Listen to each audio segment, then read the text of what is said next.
Good afternoon, everyone. Welcome to the 36th Quantitative History webinar. I'm Zhiwu Chen, a professor of finance and economics at the University of Hong Kong. Today, our speaker is our own Professor Chicheng Ma, who is with our economics group at the University of Hong Kong.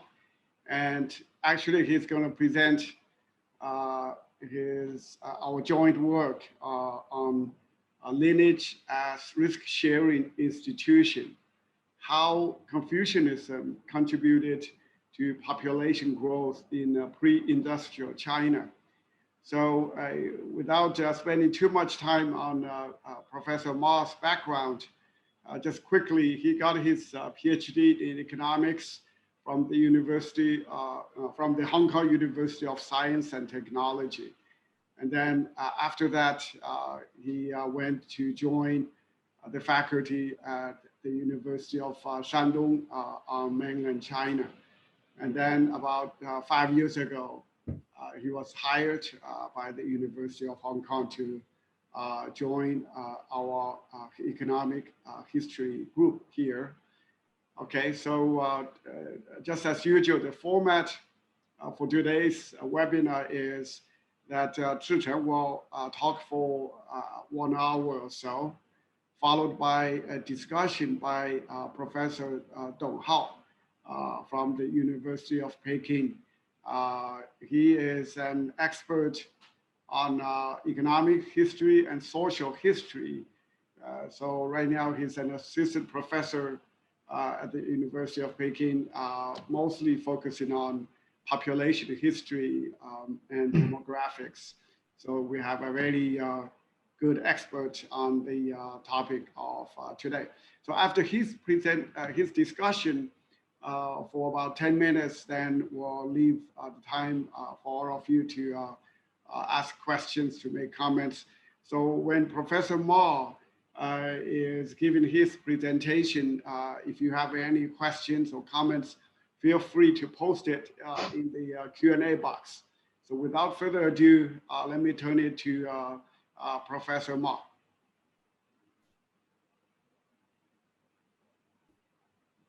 Okay, thank you, Professor Chen, and thank you, Professor Dong Hao. So I'm very happy that my co-author moderated this webinar for me. So now I'm very relaxing. Well, this paper joined with Professor Zhiwu Chen is an empirical paper. We want to test the importance of a very important risk-sharing institution in traditional China or pre-industrial China. And we want to provide a new interpretation in terms of the role of Confucianism in the pre-industrial economic development, focusing on population growth. So I assume all of you can see my shared screen. Well, I will begin with a simple motivation of this research.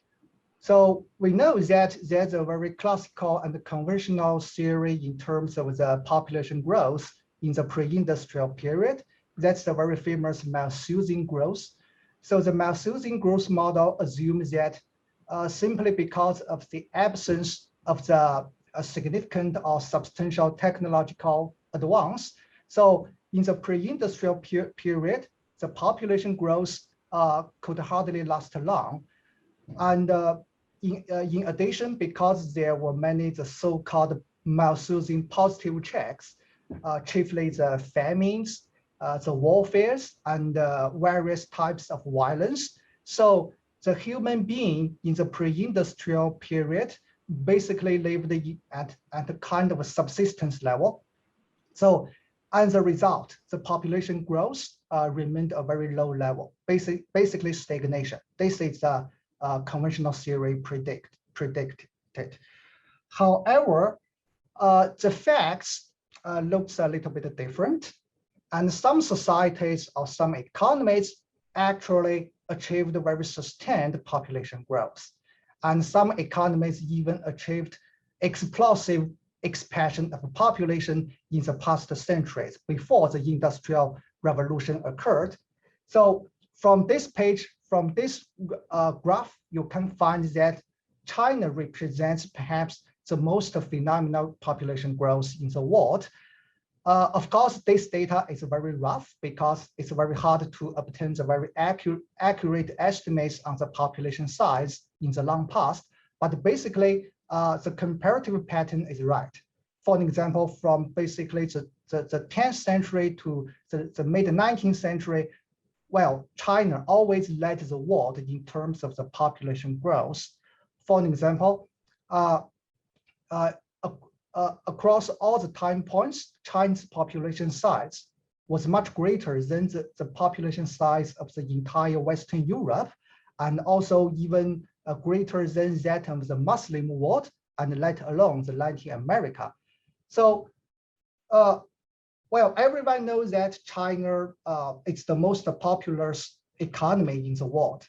But on the other hand, the puzzle is that in the history, China also faced many Malthusian challenges or damages. For example, according to some previous studies, China's arable land expansion actually is much lower than that of the population growth. And according to a calculation by Professor Barbary and his co-authors, so over the 9 centuries before the 19th century, so the average per capita cultivated land in China actually declined by 2/3. And meanwhile, China was usually described by the historians as a kind of a land of famine, meaning that there were endemic weather shocks, especially the droughts, which undoubtedly resulted in the great famines and the food shortages. And also, as a result, there are many endemic social unrests featured by the peasant rebellion or peasant uprisings. So this gave us a big puzzle. How could China push the limits to population growth and remain the world's most populous culture for so long, for many centuries? Well, this is a puzzle that motivated our study. Of course, this is a very classical question, and in the past, scholars, especially historians and economists, have investigated this question from different dimensions. But if you read the literature carefully, you may find that most of these studies almost exclusively focus on the importance of technology, or more specifically, the improvement of the agriculture productivity and the related resource expansion. For example, Perkins ever mentioned that the intensive farming and the increasing resource input played a very important role in providing more food, and which in turn promoted population growth in China. And the grain yield actually increased by nearly a half from the 11th to 19th century, according to some new estimates. And in the Ming and Qing dynasty, more specifically after basically the 16th century, there's a very substantial improvement in agriculture technology. That's the New World crops. Basically, the maize and sweet potatoes were introduced to China thanks to the voyages of discovery of the New World. So according to our colleague, Chen Shuo and Professor James Cohn's estimation, so the maize, this single New World group contributed to nearly 20% of population growth in the late second half of the Qing dynasty. And meanwhile, Rui Xuejia also found that the sweet potato actually effectively mitigated the peasant rebellion in the Qing dynasty of China. So we know the peasant revolt is one of the major Malthusian check of a population. So in other words, we can also know that the sweet potato also played a role in population growth. And of course, there are many studies in other contexts, in other culture, in terms of the importance of the agricultural productivity and resource expansion, or to borrow a word, the so-called smithing growth in driving the population size. But of course, these are not the sufficient explanations or determinants of the population growth, because the population growth must be shaped by multifaceted factors. Especially, with the population growth, the demand for food also increased a lot. And meanwhile, before the Industrial Revolution, there were still endemic famines and wars. So how we want to know how the human societies at that time managed to hedge the risk of the Malthusian check, and which in turn contributed to population growth. This is the motivation of our paper. So in this paper, we want to go beyond the literature of the resource expansion and the productivity improvement, tend to examine a relatively novel factor, that's the risk mitigation or risk sharing institution developed by the Malthusian folks in the context of China. So our reasoning is that not only the output level in agriculture, but also how food resources are managed or shared and distributed that matter for when a Malthusian check would be triggered to cause damage. In other words, or generally speaking, we focus on the social institution, or specifically the risk mitigation institution developed by the human society in curtail the damage of the Malthusian check. So in the context of China, we focus on Confucian clan and kind of internal risk-sharing institution in this respect. And empirically, we examine whether and to what extent did the Confucian clan contribute to China's population growth from basically the Song dynasty, the 10th century, to the mid-Qing dynasty, to the mid-19th century.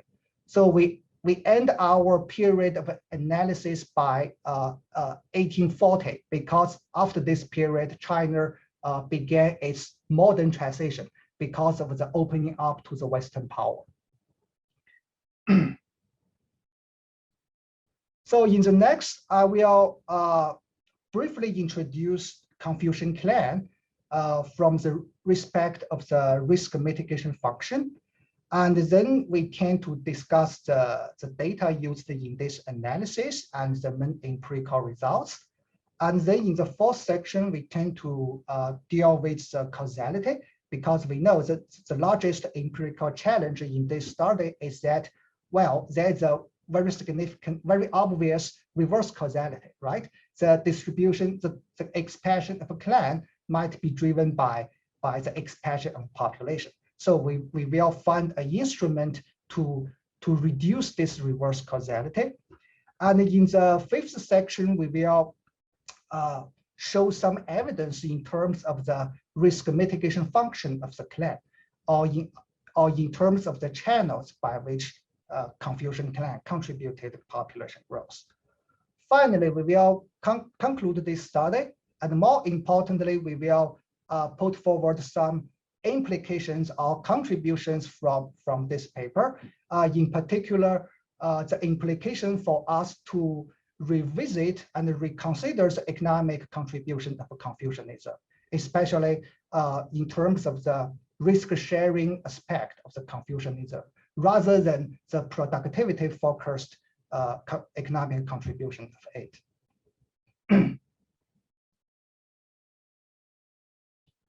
Okay, Confucian clan. I believe most Chinese are already very familiar with Confucianism and its clan organization. So by nature, Confucian clan is kind of lineage organizations structured on very rigorous Confucian rules. So the Confucian rules mainly include the loyalty, your solidarity, and filial piety, and reciprocity, among many others.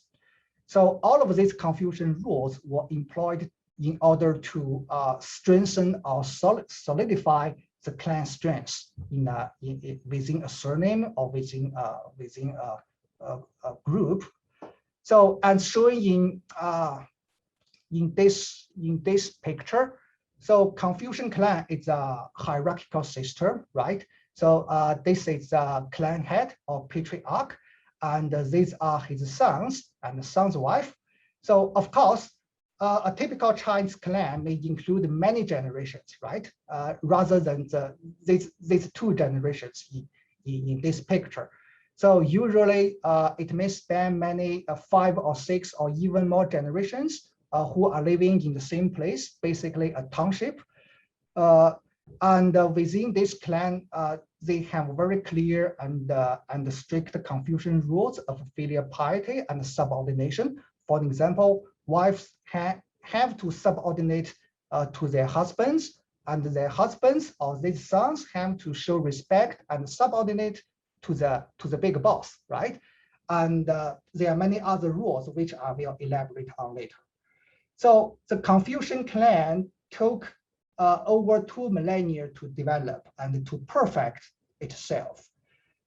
Basically, since the Song dynasty or after the 11th century, Confucian clan had been at the core of the Chinese society for interpersonal risk sharing and interpersonal resource pooling. Okay. Anyway, this is a dominant social institutions in pre-industrial China. Even today, there are already many studies that show that the Confucian clan still played a very important role in resource pooling, risk mitigation, and even helps clan members to find a job in the urban area and so on. So all of this demonstrates the important role played by clan in Chinese society. Then our paper focused on the risk sharing function of the Confucian clan. Well, before I tend to introduce the main function of risk sharing, so we would summarize Confucian clan as a kind of a very secure property rights system. Okay, so this is a core nature of the Confucian clan in the perspective of economics. Well, maybe many of you have known that in the clan system, the ownership was held at the communal family level rather than at the individual level or even at the single family level. So basically, the patriarch or the clan head had the full control over the clan assets and income and other properties. And this ownership was enforced by the Confucian rule. For example, the very famous 3 obedience, right? Son subordinate to the father, right? Or wife subordinate to her husband. And after her husband deceased, in case, well, the wife had to subordinate or obey to his sons. So within this system, the bilateral obligations were basically determined by the biological distance, generation gap, relative age, and gender, and so on. In other words, a closer biological link translated into a greater obligation to share your property and income. For example, if you, for some reason, bankrupted or fell into hardship, right? Well, in this case, your brother, right, had to help you, had to provide some money, some property to help you. And if you have no brother, okay, then your cousins or some other relatives in distance within the same clan to provide help to you.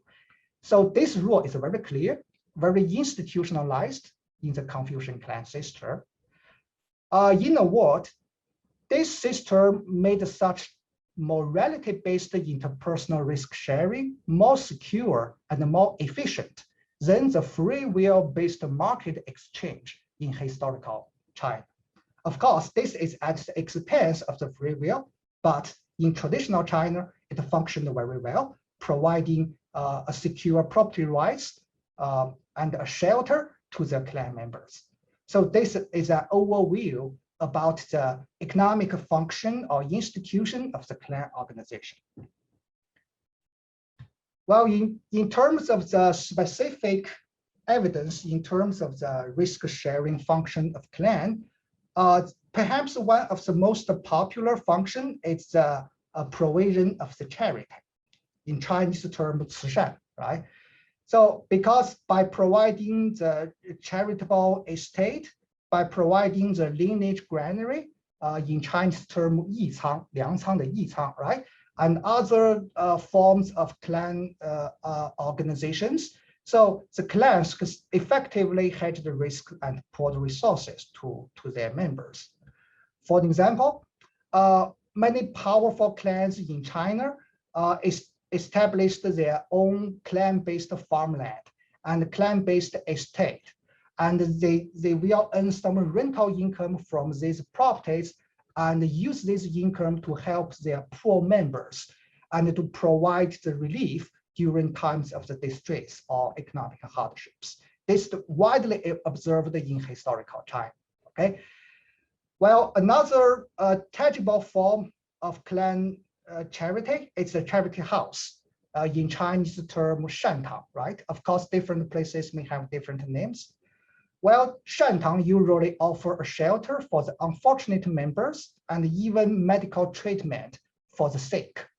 So we all know the disease, right? And the poverty and other distress were the major Malthusian check in historical period. So from this anecdotal evidence, these charitable organizations successfully or to a large extent mitigated the damage from the Malthusian check. Of course,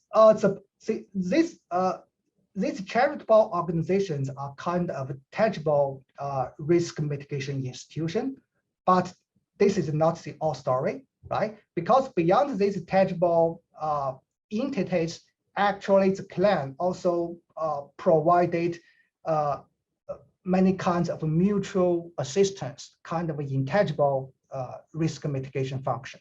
Mutual assistance or mutual relief between clan members were very prevalent in Chinese society. For example, they may provide some bridge loans, emergency help, and even they can collaborate or form a joint venture with each other to do some business.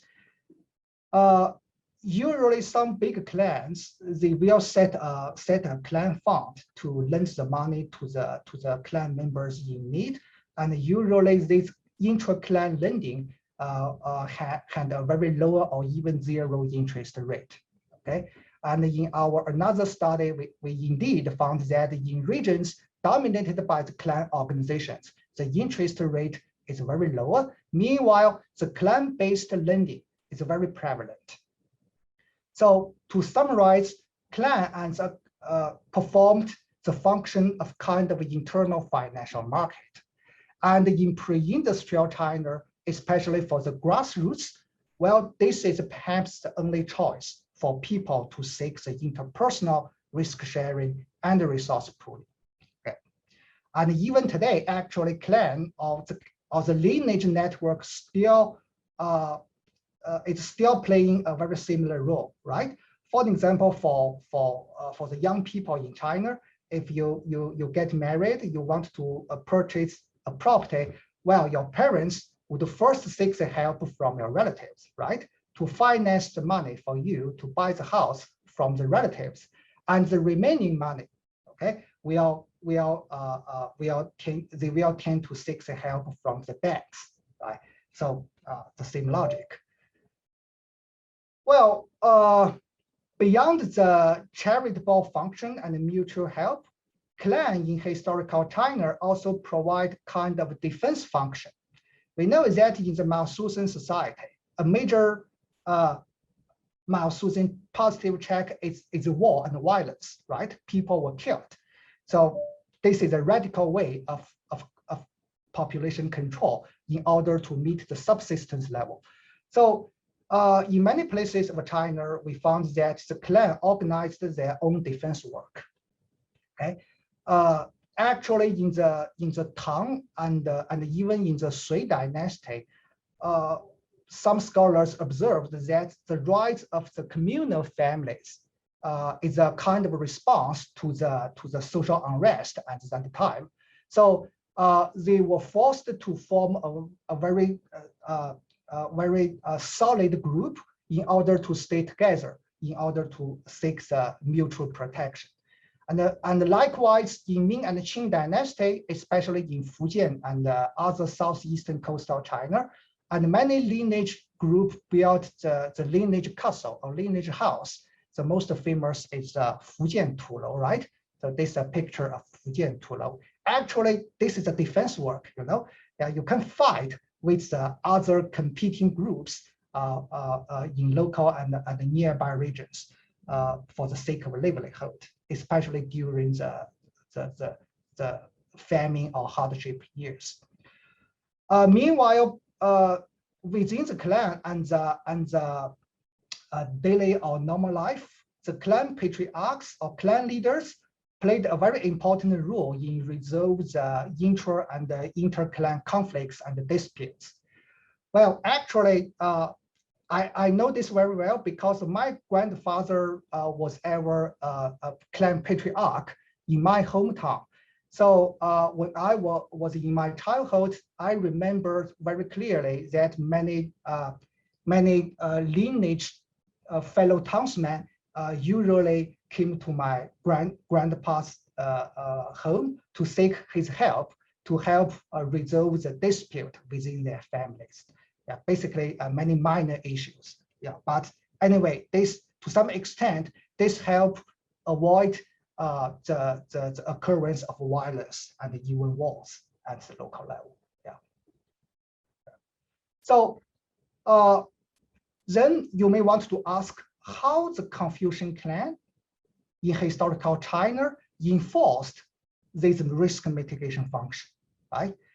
Well, over many centuries, Chinese scholars, Chinese elites, and the local people actually had successfully developed a system or an institution to help solidify the clan organization in order to better execute the risk-sharing function. Well, the most significant ones are listed here. The first is the codification of the rule and the norms and the family members in the genealogy books, the Zupu, right? So everyone knows this. And meanwhile, especially in South China, the clan also established and maintained the ancestral hall, 祠堂 or 宗祠, right? And in some places, for example, in my hometown in North China, there was no any ancestral hall, but the clan usually keep very good the ancestral tablets, in Chinese term, 牌位, right? So in the festivals or in some important days, they will enshrine these ancestral tablets at home. Meanwhile, the clan introduced the very sophisticated rituals in order to show your belongings and existence and your position in this clan, and also show the hierarchy and the rules in the clan. So a set of very sophisticated rituals were developed to solidify the clan solidarity. And also, of course, the clan estate, including the charitable houses, including the clan land, including the coffin field and many others, were also important tangible symbol of the existence and the solidarity of a clan. In other words, because of these institutionalized tangible things in the clan, Confucian norms were successfully institutionalized or internalized to the clan organization, and became the foci of daily life and of Chinese people, and which successfully enhanced the security for them. So simply because of this, these innovations made Confucianism distinct from the kingship-based traditional culture in other societies. We know that in some other cultures, for example, in Italy, they also have the lineage group or clan, right? But in terms of the sophistication of the institution and the clan rules, it's very clear that China's Confucian clan looks more sophisticated and rigorous. So this is an example of the genealogy book, Zhiwu, right? And the clan rule will be written. And also this page shows us an example of the family tree. So by the family tree, you will precisely know your belongings, your position in this clan, right? And this is the genealogy book of my own family, okay? The genealogy book of surname Ma in the South Boshan Township, my hometown. This is me. This is my name, okay? Well, here they use my generation name, 辈分, right? Instead of the actual name of myself. This is my grandfather. And that time when they renewed this genealogy book in 2002, he was the patriarch of our clan. Yeah. Okay. This is ancestral hall. Well, basically in North China, to the best of my knowledge, there are very little or even no ancestral hall, okay? But it's very prevalent in South China, especially in Guangdong, Fujian, Hunan, right? And of course, in our Professor Chen's hometown. So this picture shows us a very, very famous ancestral hall of family Wen in the new territories of Hong Kong. This ancestral hall was built in the mid-Ming dynasty, mid-15th century. Okay, in the end, I will briefly introduce the historical evolution of the Confucian clan. Okay, so of course, we can trace back till the very ancient spring and autumn period when the great sage Confucius put forward the theory of Confucianism, right? And later in the Han Dynasty, the Confucianism was formally employed by the emperor as the state orthodoxy. But until the Song Dynasty, the Confucianism never penetrated to the mass, to the common people, to the grassroots, but remained as basically an elite culture, an elite institution.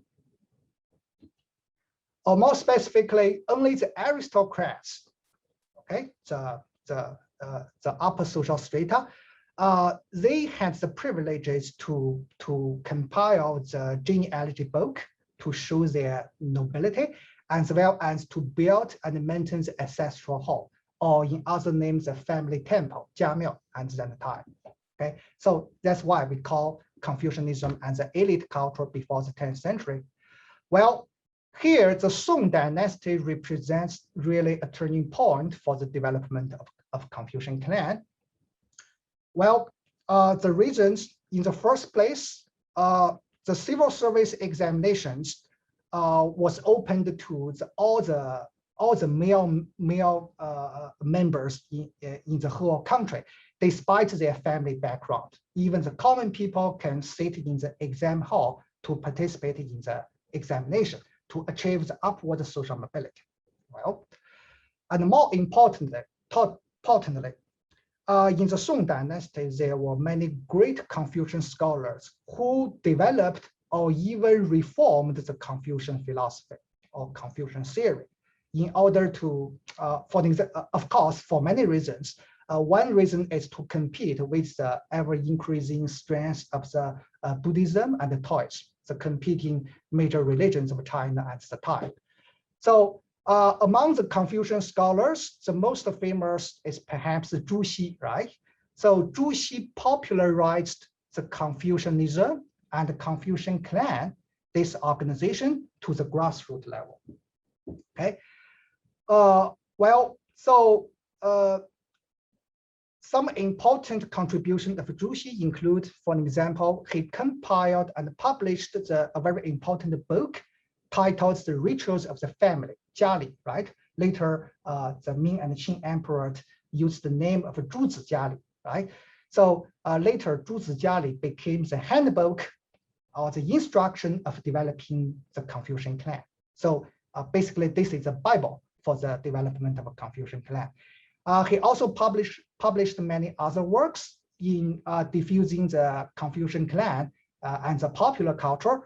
For example, the Daily Matters, the Chinese title, Jin Si Lu, is a very important paper to interpret the people's daily life in the Confucian respect. Or in other words, how to instruct the people to behave, to live like a Confucian man, right? So after the Song Dynasty, especially after the Zhu Xi's effort in popularizing Confucianism, the Confucian clan began to obtain the momentum to penetrate the grassroots. Well, further from the Ming Dynasty onward, from the late 14th century, Chinese emperor began to employ the Zhu Xi philosophy of the so-called New Confucianism, Lineage, right, and the state orthodoxy. And meanwhile, in this time, China's civil service examination was fully institutionalized. Its exam halls and schools began to gradually expand even every township of China. Because Zhu Xi's theory was employed by the emperor and the orthodoxy, so Zhu Xi's book, Zhu Xi's theory, were uniformly taught in the school system and the exam curriculum of the Keju examination. Meanwhile, the emperor continuously promoted Zhu Jiali, the rituals of a family, and the standard handbook for clan organizing and family rituals. You know, especially in Ming and Qing dynasty, the imperial court played a distinct emphasis on the ritualism. We have the Ministry of Ritual, right? Li Bu, right?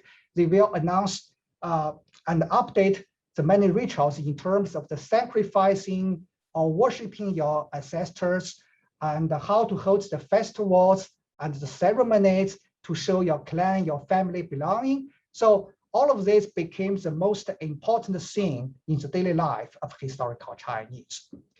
And of course, Zhu Xi's book, especially the commentaries on the four books, should be collected, commentaries on the four books, Si Shu, Zhang Ju Ji Zhu, right, became one of the most official textbook for civil examinations. Anyway, over time, after the Song Dynasty, Zhu Xi's theory, and especially his instruction on the Confucian clan organizing, gradually penetrate to the common people. Well, basically, this is a historical background and the story. I'm sorry I spent much time on these narratives. So now let's turn to the empirical part to say whether or not we can test the statistical importance of the Confucian clan in population growth of China. Well, the first challenge for us is how to measure the strength of a clan over time and across space in historical China. So here, perhaps currently the most systematic measure we can use is the number of genealogy books, Zupu, okay? So we use the number of genealogy books compiled in each prefecture. In Chinese term, Fu is a administrative unit between the province and the county level, up to each time point of the population data, which I will introduce shortly. So why we use genealogy book, not only because of its availability, but more importantly, because it's a very important physical record of your clan history and clan existence. And meanwhile, it's a rule book and operational guide served to solidify your group identity and establish your mutual trust within each clan. So that's why we can use the genealogy book and our proxy for the strength of the Confucian clan. This data is obtained from the Shanghai Library's comprehensive catalog on Chinese genealogy. To my knowledge, until now, this is relatively most complete collection of the existing genealogy book in China. Unfortunately, for each genealogy book, it provides very specific locational information at the county or prefecture level, as well as the initial year of compilation of this book. So this enabled us to trace back the total number of genealogy book compiled in each prefecture in each period. Okay. Well, of course, the drawback of this source is the survivorship bias, because, well, this collection was compiled in 2009, right? Of course, many genealogy books disappeared or destroyed or lost somehow. So anyway, this number of clans based on this data must be underestimated. So it will also accordingly underestimate our estimates on the real impact of a clan on population growth. But we don't think this is a very, very serious concern. In other words, we can still use this data. Why? Because survivorship itself is also a signal of the strong clan persistence, right? In other words, only the regions with a very strong clan culture in the past can keep well their genealogy book until now. Otherwise, they may destroy, they may burn or lost for some reasons, right? And also, if you look at this distribution of the genealogy book that we traced back from the Shanghai Library's collection, we can find its temporal and spatial patterns are basically consistent with historical narratives or our common sense. For example, well, the red bubble represents the distribution of clans. The bubble size represents the number of clans. The shaded area represents a population growth, population density, which I will elaborate on later. So we can find that, well, in the year 976, basically before the Zhiwu era, right?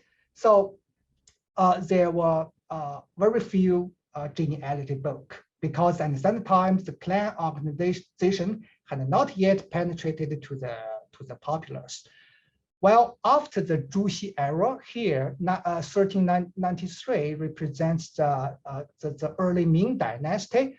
Well, we can find that clan organization began to expand, right? And by the early Qing period, the clan even began to expand to the western part of China.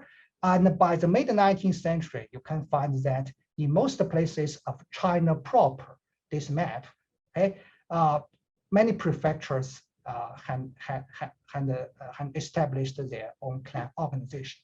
Yeah.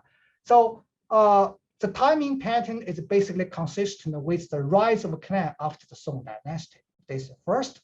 Well, in terms of the spatial pattern, taking the map in mid-19th century as an example, you can find most clan organizations concentrated in south and southeastern coastal China. Well, also this is very consistent with historical narratives. These areas was the most prosperous areas in clan existence. So for the population data, we employ two sources.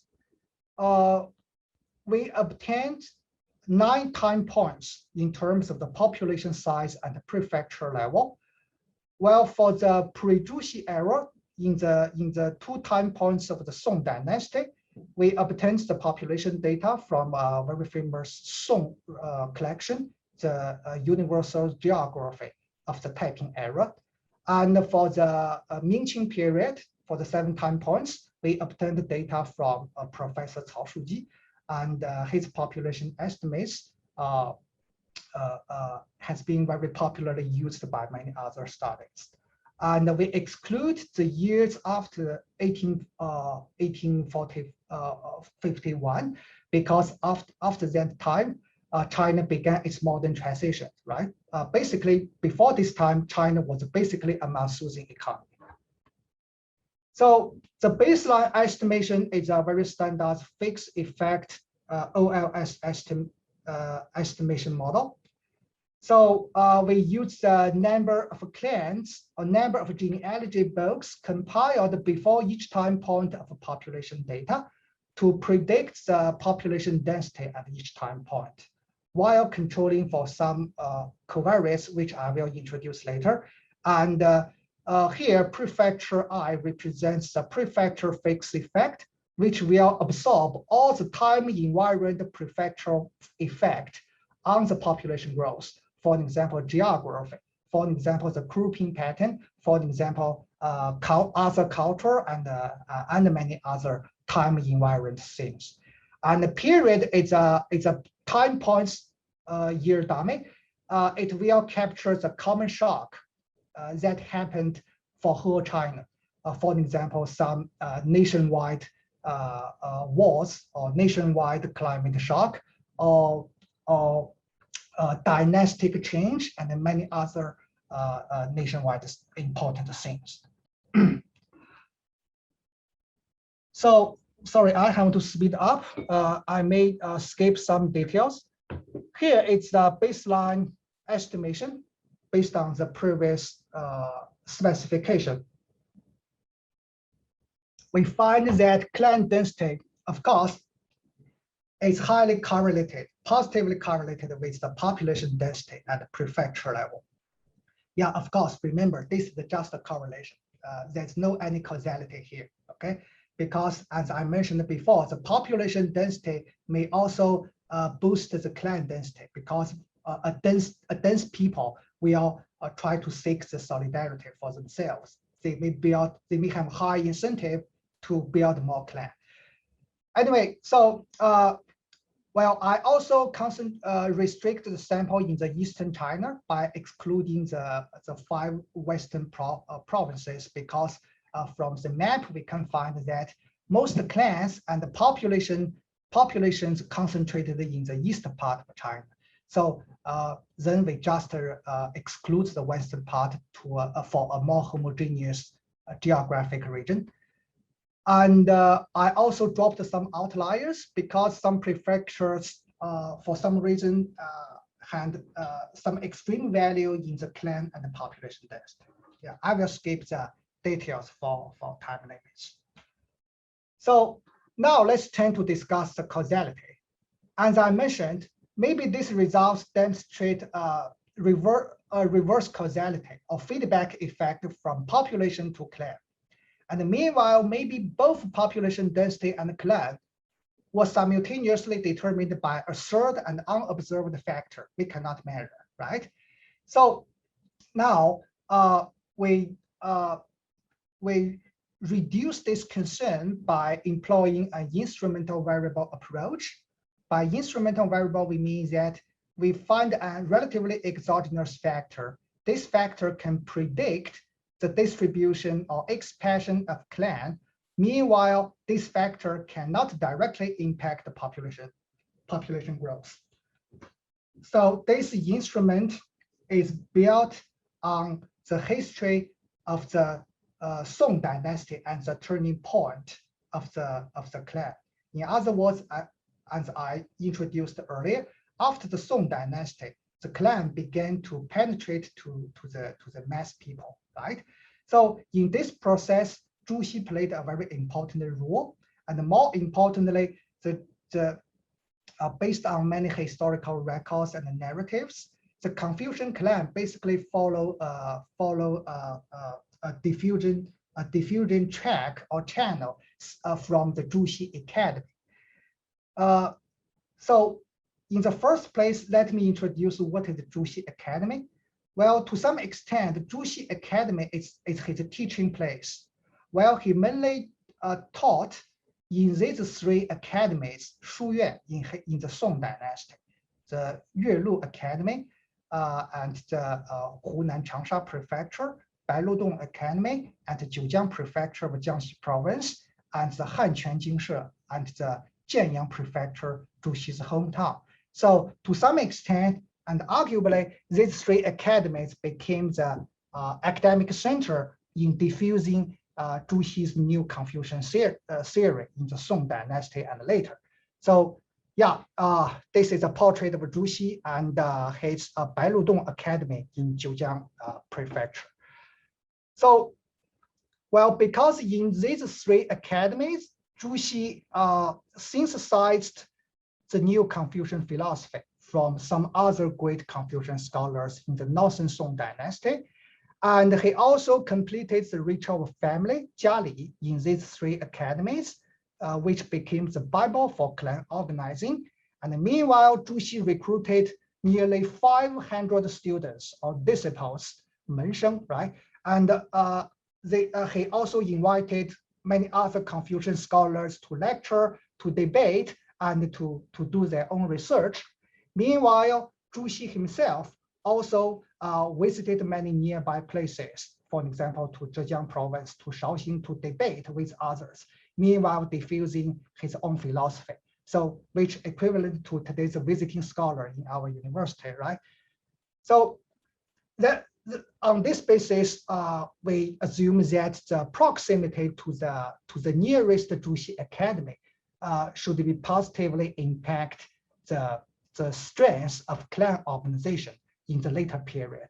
So we use the distance to the nearest Zhuxi Academy as the instrument, especially, at that time, the transportation and the communication cost was pretty higher, right?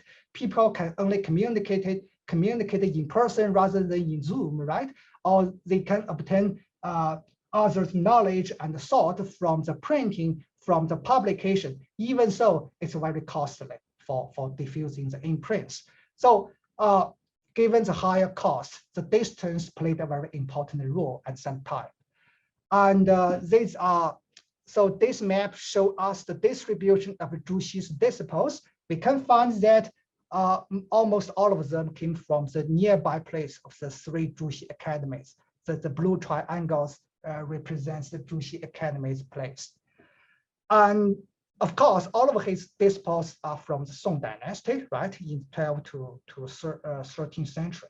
Well, this map shows us the distribution of the number of editions, published editions of his Jiali family rituals in the subsequent age until the early 19th century. We can find that even until the early 19th century, most new editions of the family ritual still were published in places close to the Zhuxi academies. So here is a cross-sectional regressions in terms of the validity of the instrument. We can find that, well, the distance to Zhuxi academies can significantly predict the number of clans in the subsequent ages, but cannot predict the distribution of clans before the Zhuxi was born. So this suggests the validity of the distance to Zhuxi Academy in shaping the geography of clan in China over time. And in terms of the exclusion restriction, well, I will skip many tests, but here show you this placebo test. Well, again, the distance to Zhuxi Academy can also significantly predict the population density after the Zhuxi era, but cannot predict the population density before the Zhuxi era.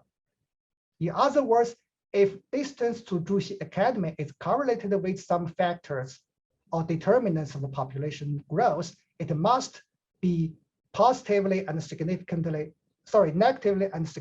correlated with population density before the Zhuxi era, right? But it's not the case.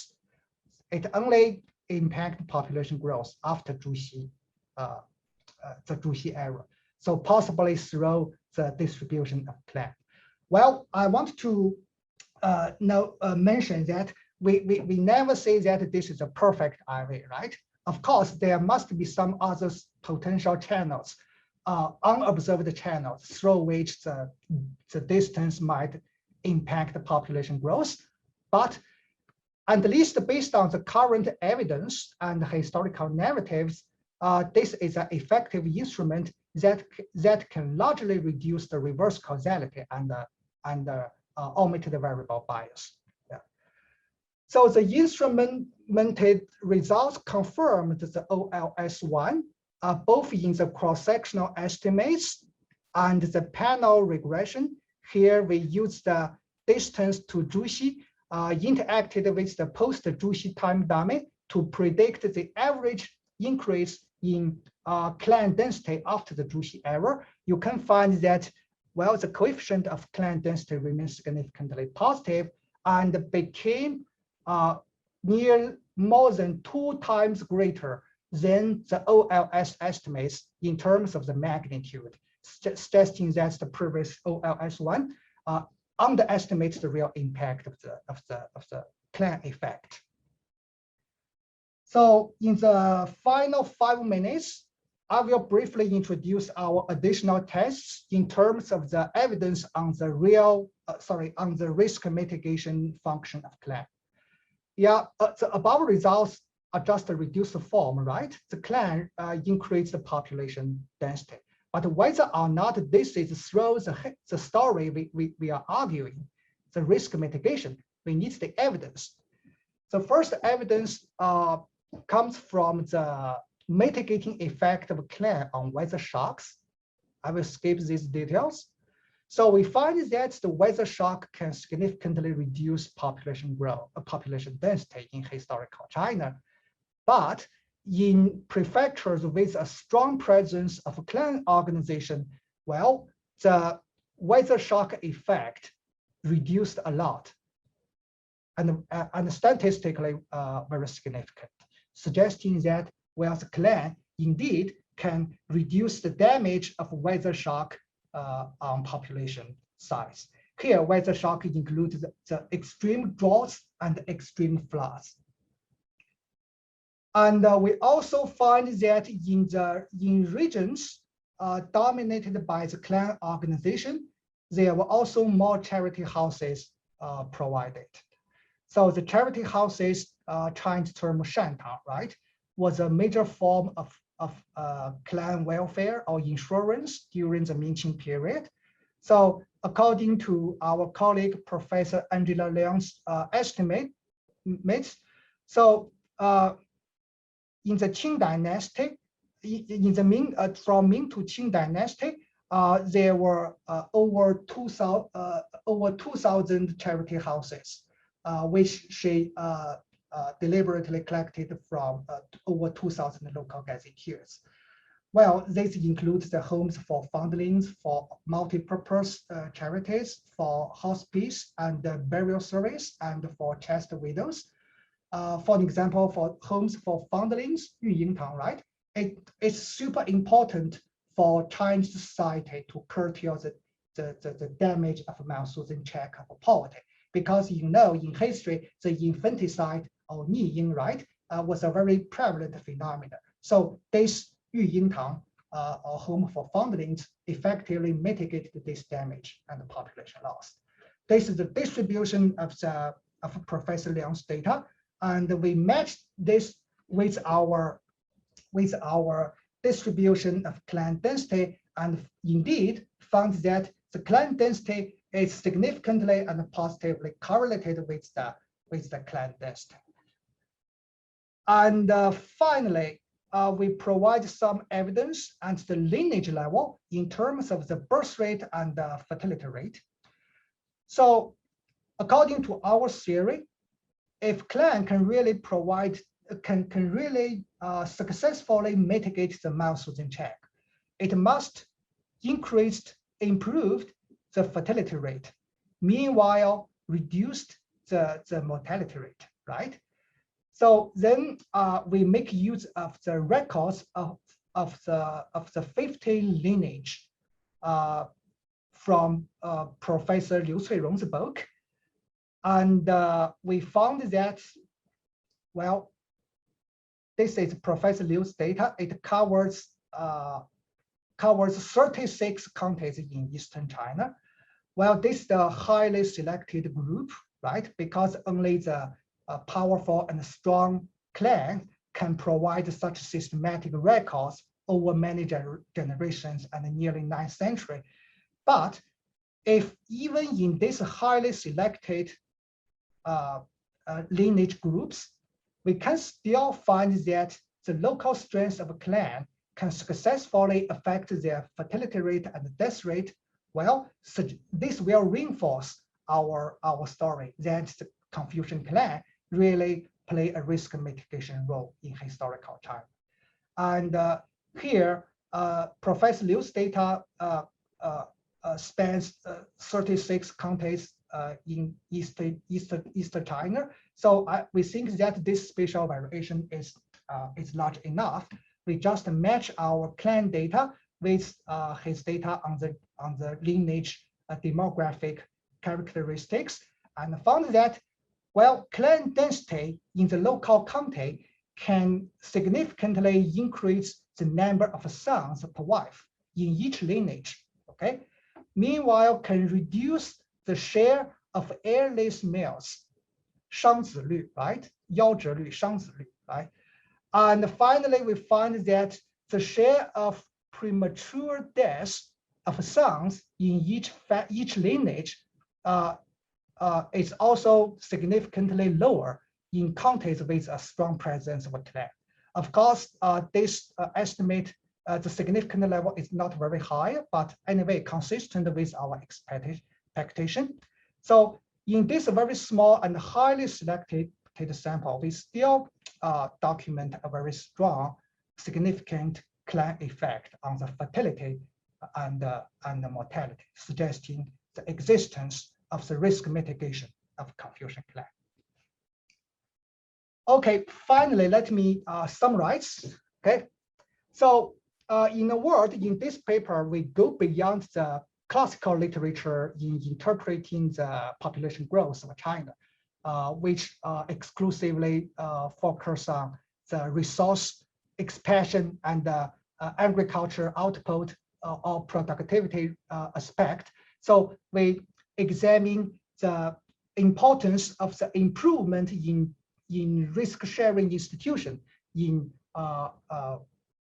curtail the Malthusian positive check, which in turn contributed to the sustained population growth of China.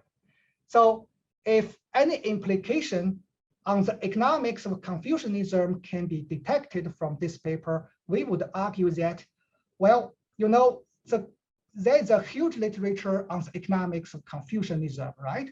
But most of these studies only focus on the possibly negative impact of Confucianism. This is basically in the literature of the great divergence, right? Because Confucianism, because of its conservative doctrine, hampered China from developing the capitalist or modern or industrial economy. So all of these studies actually are based on kind of productivity view, rather than from the risk-sharing nature of the Confucianism. Well, you know, at least Confucius and his followers and the later Confucian scholars in historical China actually choose to favor stability over the growth in developing or perfecting the Confucian system. Okay, that is their real purpose, rather than for the purpose of the productivity improvement and the industrialization. So our findings in this paper actually demonstrate this the importance of the risk sharing in the Confucian system. So once we switch from the lens of productivity to risk mitigation, the positive historical contribution of Confucianism seems to stand out. Okay, at least in relaxing the Malthusian limits, and which enable China to become the most populous culture in the world, right? So this is some implications in terms of the economic contribution of Confucianism from our study. Okay, sorry, I have to stop here. Thank you so much for your listening, and I very much look forward to your comments and suggestions, Professor Chen.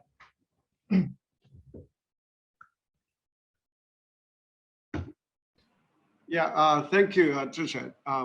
So maybe just to recap what Chicheng was presenting earlier, I've noticed many of you have asked questions on various aspects. I'm going to let Professor Hao Dong give his comment, but before I do that, let me just quickly mention 2 points in response to some of the questions many of you have posted. In terms of the literature of anthropology and sociology on the Confucian clans, lineage, and other names for kinship-based descent groups. Yes, it is true that different scholars have anecdotally talked about cases where such organization as clans and lineages serve risk-sharing functions. But of course, against that literature, our work here is really to provide a much more systematic, large database based empirical investigation. So in that sense, we rely on a lot of the anecdotal studies and case studies as the basic input, and apply a big data-based analysis to a lot of the discussions that have existed in the literature. So that's my sort of first response to many of the points raised. The other point regarding the risk mitigation role, maybe even Thomas Malthus in his book, he commented on, as Professor Cameron Campbell was pointing out, Malthus commented on, some couples in China with the help of resources provided by other clan members, relatives, they would be able to support more children than they would otherwise able to without the support from clans. Such anecdotal observations were nice, but on the other hand, in the recent economics literature, there has been some very interesting work by economists using large data sets from many countries and different societies to examine empirically the Malthusian projections or predictions of when population growth or population explosion may lead to some wars and so on. But what motivated us is this observation that all this existing literature has almost exclusively focused on productivity improvement and technological innovations and new crops.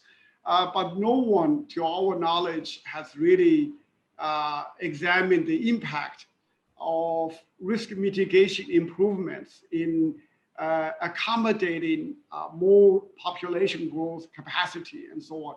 So it is in that sense that we add to this economics literature this missing factor or missing dimension that should have played a large role in affording societies like China to sustain a large population growth. Because otherwise, using resource expansion such as more cultivated land and also some grain yield improvement, such factors would just not be able to really explain why the Chinese population increased 11 times from the early 11th century all the way to the end of the 19th century. So I just wanted to provide some of the context here, so that I just want to make sure that we are aware of many of the stories and explanations here and there in the literature. But let me now turn it to Professor Dong. Okay, thank you. I actually prepared, did my homework and prepared a few slides. So, but I'll try to be short because I already see a lot of great questions. And let me share the screen first.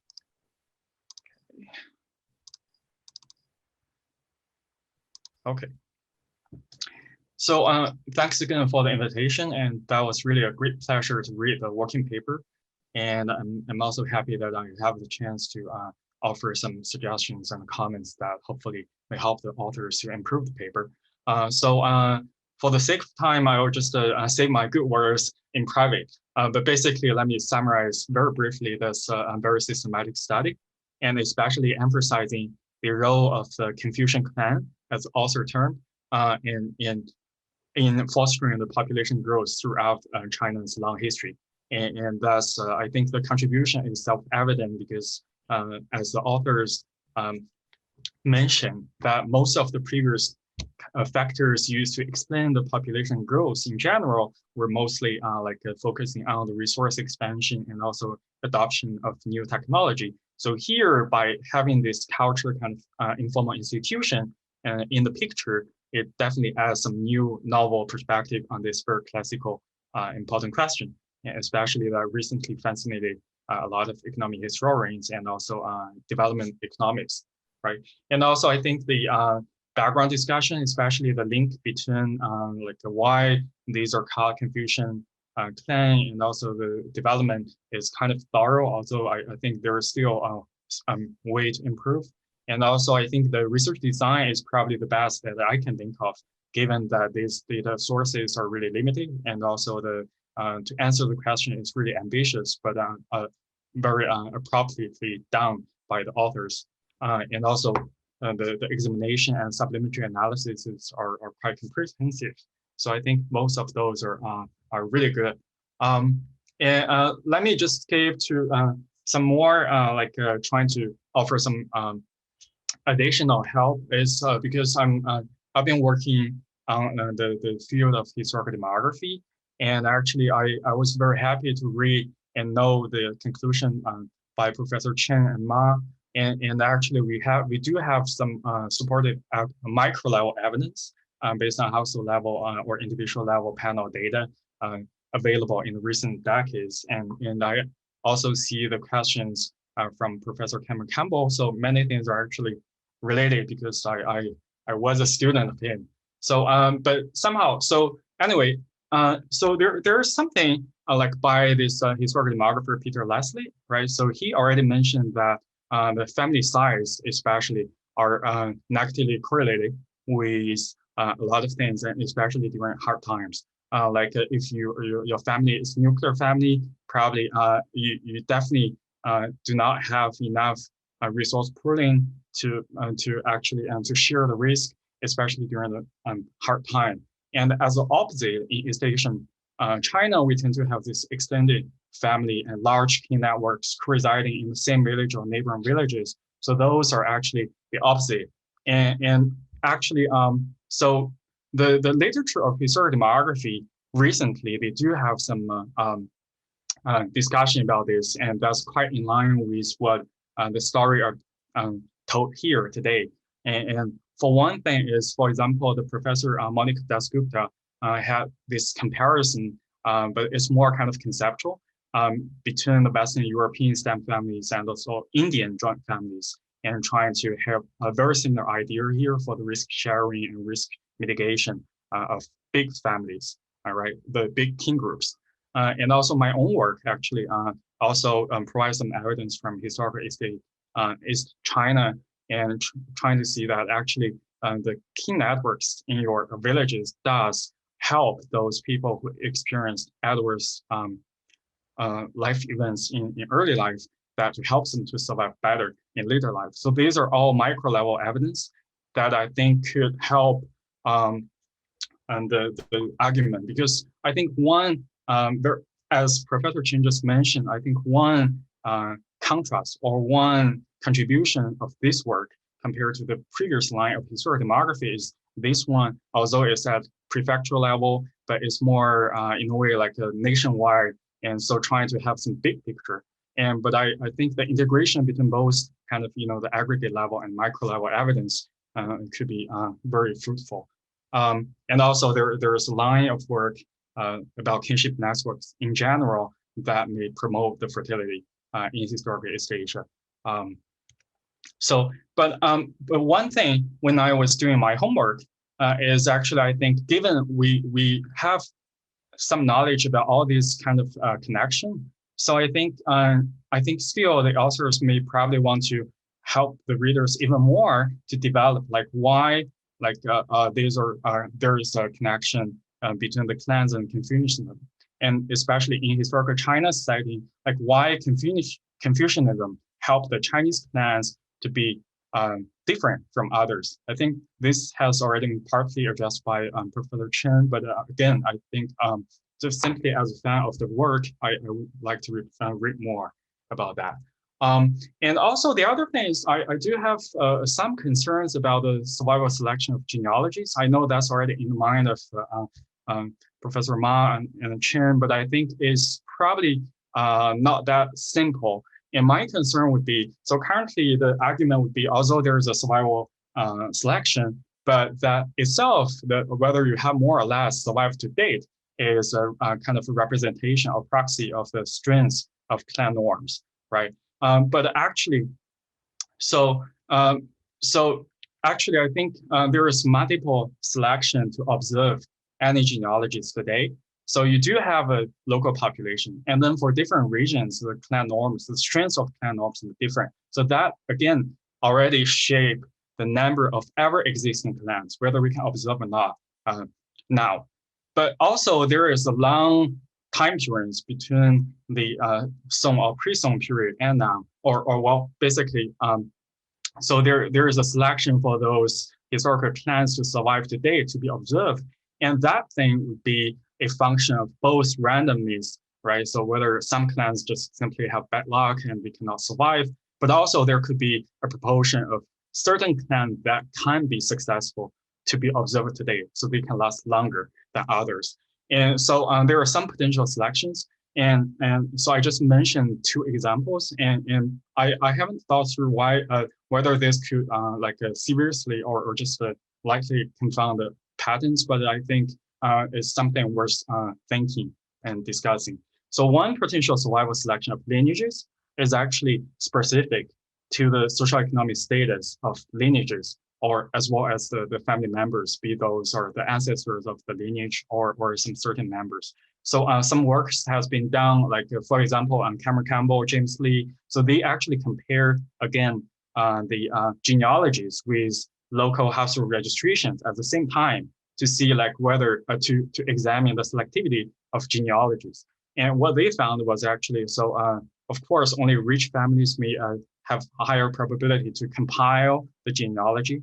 And also for family members, if you're rich and you're able to get married, then you will have sons, and those and also sons of sons, and they will be able to remember you and have you in the genealogy when there is a time for genealogy to be compiled. And so those are, and also ancestral characteristics matter. And so there were by Song Xi and Campbell and Lee, and also some data visualization work done by me and some other computer scientists to show this. So this is one potential selection. And the other is specific to regions, because you cover the long time span. And then so what if that some prefectures now you cannot observe clans or genealogies simply because a lot of people moved or because of war, or they got somehow vanished from the locality. So that kind of selection, if they happen to confound, correlated with some of your other basically the population growth, like outcome variable, then there the selection may be some kind of omitted variable issue. Okay. And also, I was curious about migration because the demographic lesson would be the population growth, of course, in a closed population, that's fertility and mortality. But also at prefecture level, there's migration between prefectures, and especially given this long time period. So you may have one thing is the polling side. So what if those prefectures with a larger number of clans observed now are actually more attractive for immigrants? So actually the population growth was not driven by the internal growth of clans, but actually driven by outsiders coming here. So that's one thing. And also there is a pushing side at the other end of the variation, which is what if those prefectures with fewer observed genealogies were actually initially, they have the ideal condition for the population settlement and constantly driving people away. So I think, well, of course, the current strategy already have prefecture fixed effects and period fixed effects, but because migration is something, you know, it's time variant in a way. So I'm not sure if, so probably some other kind of subsample analysis or kind of heterogeneity examination may help to illustrate whether these are the patterns or whether these are not the patterns or concerns here. Okay. So finally, I'm thinking about some mechanisms. So currently, I think the whole paper examine the clan effects and trying to have this argue that the mechanism risk mitigation is a majority mechanism. I think, well, that's definitely, I definitely buy the story, but also, so I'm thinking just in line with observed estimated effects, could these other mechanisms also work? And in a way, like whether like bigger clans or more clans, they have bigger power to interact with local government, and especially during the bad times, they're probably in a better position to argue or claim a larger share of resources from the public relief. That's for the hard times, and also in good times, actually, everybody focused on the agricultural production. But then, so because you have larger clans, more clans, strong clan cultures, so you do have benefit from the economy of scale, and also benefit from the division of labor. So in a way, it's like they have more efficient production and have they can maximize the returns during good times. So, so I think all these mechanisms are important and also in line with your clan argument in general. But I think having different possibilities might be kind of enrich the story in general. So I'll end up here. So thanks a lot. It's really a joy to read the paper. Thank you. Thank you, Professor Dong. So Chicheng, you want to respond? Yeah, I mean, just very briefly respond given the time limits. So thank you, Donghao. It's super helpful, super important, your comments. Yeah, we really benefit a lot. So I just very briefly do some response. So yeah, of course, in the first about the literature on risk sharing evidence, especially from the demography and the sociological view. Yeah, the literature you mentioned is very useful, especially from the micro level perspective. Yeah, we will sure to discuss this in the paper later. And the other one is, yeah, we will also discuss the connection between clan and the Confucianism. Yes, including ourselves, many people felt a little bit confusing, right? The difference between the two subjects. So anyway, here we just want to focus on the institutional aspects of Confucianism. Previously, the literature always treat Confucianism as a culture and the ideology or even religion.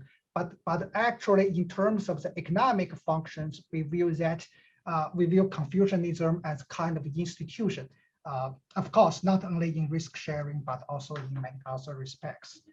And your suggestion on selection of the genealogy and the clan is very important. We will fully discuss this part in the paper because it's closely related to the validity of our measure using the genealogy. Yeah, the literature you provide is very useful. And the migration, this is a very interesting point. So, but unfortunately, we cannot find very good data to measure the pattern of migration, especially spanning for 9 centuries in our sample and across the entire China proper region. So to my knowledge, the migration usually had a positive impact on the formation of clan. For example, many north to south migrants in the Song dynasty, late Song dynasty, right? So they needed to solidify their connections in order to compete with the local people, which in turn created greater incentive for them to develop in clan. Yeah. Anyway, even we cannot find systematic data, we can discuss this, or at least we can find several big waves of migration data to find some proxies to end this as a control in the regression. Yeah, this is very, very important. And finally, of course, Confucian clan must impact the population through many other channels other than the risk sharing. I fully agree the political connection or also the bargaining with the local governments. And in addition, I think that maybe the song preference is also a channel, right? Just as you mentioned in some literature of the demography. So the strong clans may prefer to have more sons, which undoubtedly increase the fertility rate. This is not due to the risk sharing, but due to a cultural effect or other purpose. Yeah. So for time limits, I just made some brief response. Thank you so much. Thank you. First, Chicheng, you may want to stay closer to the microphone because you were not. I mean. Okay. Voice was kind of low. But to Dong Hao, I think regarding your point on the impact of migration, right, on our results, if anything, actually, that should, if we would control for migration by using some data, if we could find such data, that should only strengthen our results, because in regions where the claims were very strong, outsiders could not easily move and settle in such regions because the claims would just kick them out. So that's why Tulo by the Hakka people were set up in order to protect themselves against the locals. But in regions where claims were weak, then yes, outsiders could more easily move there and settle there to increase the local population. So I think that point should actually work to favor us if we could have data to make such a correction. So Chicheng, let me take a few questions from the participants, so that way you can get a flavor. I've answered 16 questions while you were talking. So let me take this one from Richard Makev. How did clan redistribution of food related, how did that interrelate with Qing Emperor's famine relief efforts? So how the clan redistributes the food, right, among the members? So whether there was any connection between the two, between the imperial government's disaster relief and the clan's organizational efforts.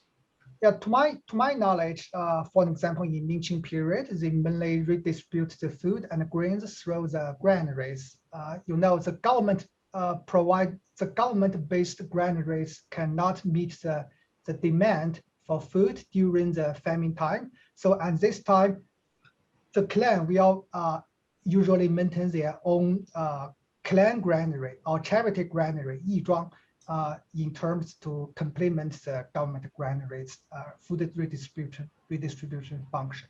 Yeah, this is mainly play a positive role during the famine time in historical time. Yeah, okay. So let me read the first part of Professor Cameron Campbell's comments.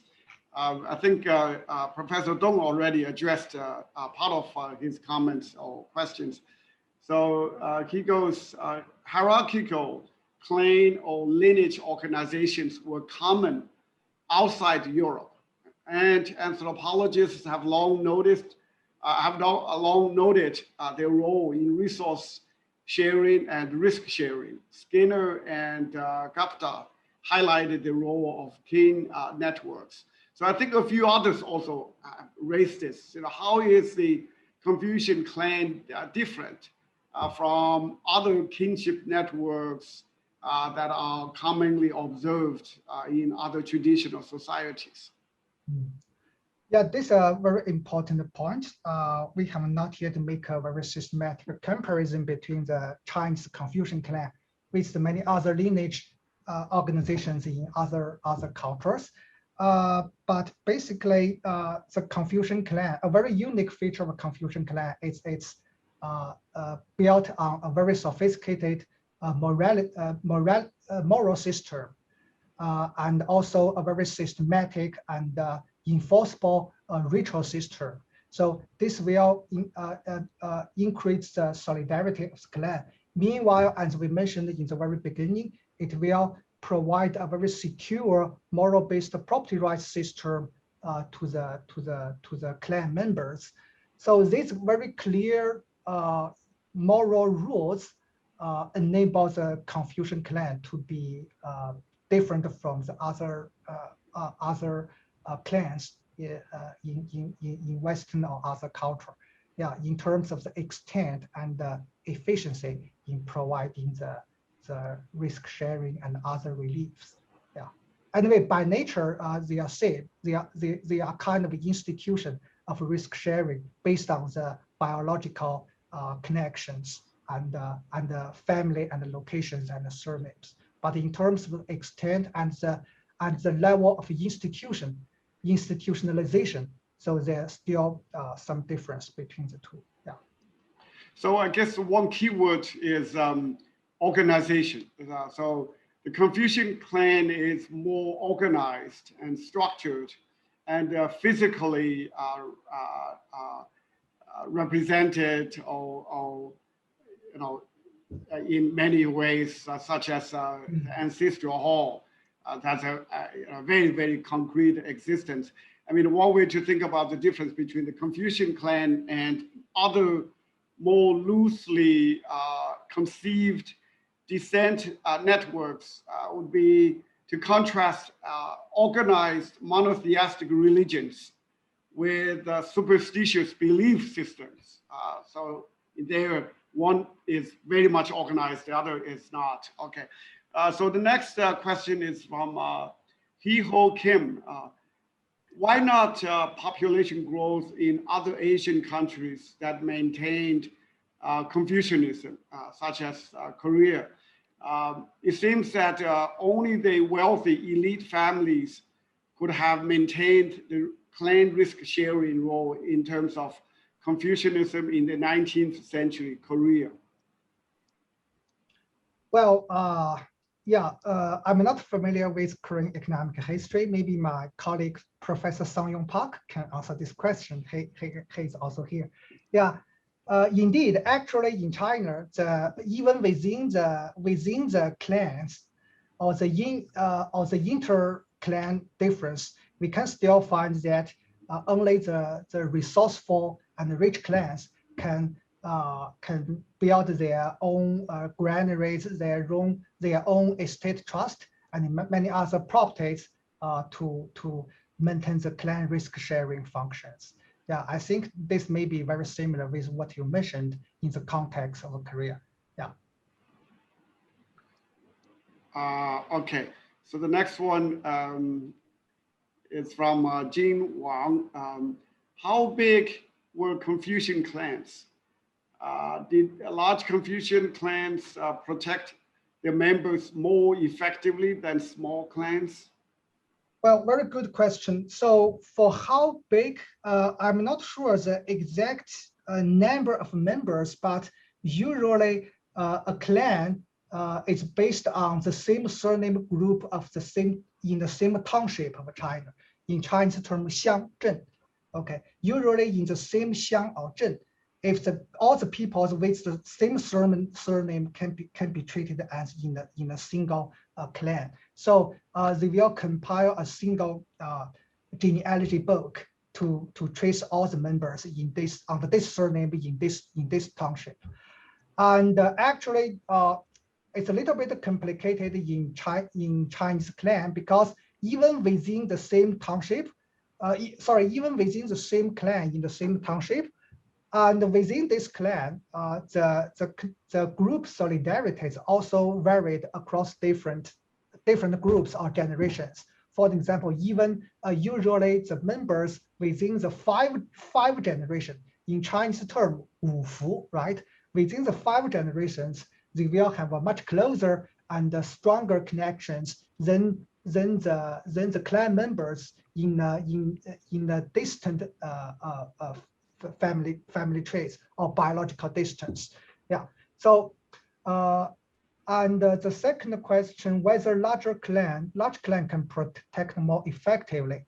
I think this depends, because usually large clans, maybe they are just loosely organized. For example, in my hometown, in the entire township, all the members of a surname Ma share the same genealogy book, but usually we don't know each other actually, even we all of the family Ma.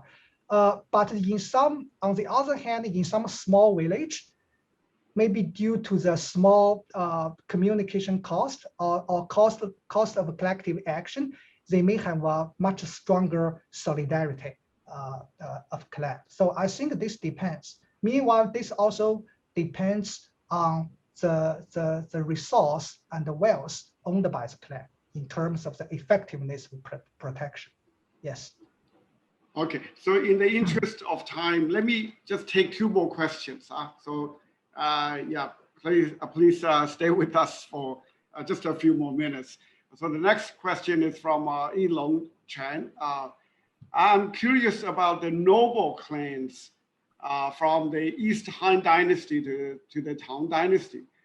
These noble clans also accumulated their initial capital by compiling Confucian textbooks and becoming influential in the nation's educational system and talent acquisition.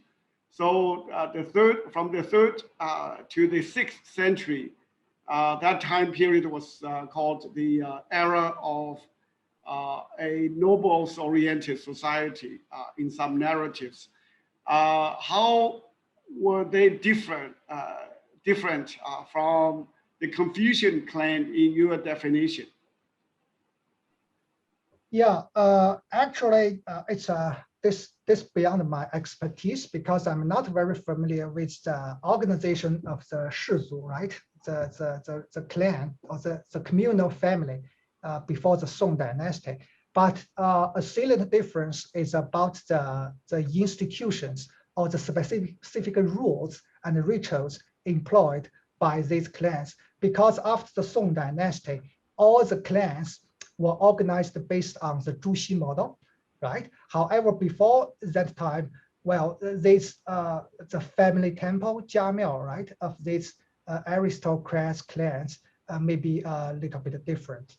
And indeed, as you mentioned, the Keju exam is a very important factor that broke the monopoly of the aristocrats in the family temple and the clan organizing. So maybe my colleague Professor James Kong and King Chen, their paper in terms of the aristocrats and the rise of meritocracy may address this question. Yeah, thank you. Okay, so the last question from Professor Gao Pingyang. Do you also have data on age? Because another prediction of your hypothesis is that they should live longer with a stronger risk sharing through the clans. Yeah, thanks. Very good question. So indeed, that would be great if we can test the effect on age. But unfortunately, in our sample period, we have no such systematic data for efficient regression estimation. But if we use some population census data in contemporary period, we can find that, well, indeed, in the prefectures or counties, historically the clan organization was very strong. Well, the share of the communal family, the 四世同堂, 五世同堂, right? Yeah, the share of such family is distinctly higher in contemporary China. So maybe this is a persistence of the clan culture or clan effect. Yeah. Okay, so one real last question, because I noticed Gulam Daldin asked a few questions, so I've not picked any of them. So here it is. Why isn't the distance coefficient in the regression linking the Zushi academies and clan book density decreasing over time? You would expect that from a diffusion effect or the declining transport communication cost perspective, you would expect that to decline, but instead not. Yeah, very good point. Because that's a very simple reduced form regression at the cross-sectional level. So you may find that at initial period, especially in the Ming Dynasty, there's still a declining effect, but later tend to stagnate in the Qing Dynasty. Well, this is due to maybe due to some omitted variable bias, because later I did not show that that table. After you use the this distance to instrument the clan, you can find that the instrumented clan effect on population decrease. So consistent with your expectation that over time, the marginal contribution of the distance may be shrinking, right? Because clan gradually expanded to the distant areas. So the distant effect decreased over time. Yes. Yeah. Thanks. Yeah, I cannot resist to mention that Professor Ron Harris has two questions. Let me pick one, and then we'll end here. Can you separate the family size effect of the clan from the joint corporate ownership of property accumulation effect of the clan? So these are two different aspects. If you have more people in the family, in the clan, then of course you have the scale factor almost for everything. Yeah, this is a very interesting question to test. Yeah, if we can find, but currently I don't know how to find data to test. But indeed, the size effect and the accumulation effect, if we can distinguish, it will be super interesting. Yes, I agree, fully agree. Okay. Yeah. Okay, so yeah, Professor Harris, thank you for your questions. Because we cover such a long period of time, almost the last 1,000 years of China, so it's understandably tough to collect data on all those fronts, especially exact property accumulation at the clan level. That's very tough. But this is something we'll definitely think more about.